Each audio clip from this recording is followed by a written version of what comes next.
সনাতন ধর্মাবলম্বী মানেই নৌকায় ভোট দেয়, এই ধারণা পাল্টানোর কথা বলেছেন জাতীয় নাগরিক পার্টির মুখ্য সংগঠক সার্জিস আলম।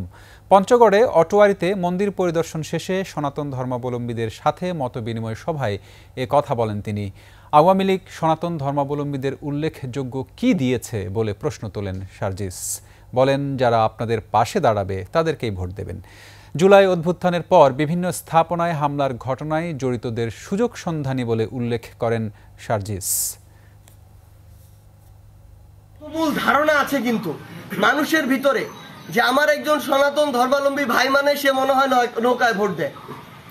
এই ধারণাটা যেমন অন্যান্য ধর্মের যারা মানুষ বা রাজনীতির যারা মানুষ তাদের পাল্টাতে হবে, আমাদের যারা আমরা আছি আমাদেরও এই ধারণা পাল্টাতে সহযোগিতা করতে হবে। যারা আপনাদের কথা শুনবে, আপনাদের হয়ে কথা বলবে এবং আপনাদের কাজগুলো করবে, আপনাদের রক্ষার জন্য আপনাদের পাশে দাঁড়াবে, আপনাদের ভোটটা হবে তাদের জন্য।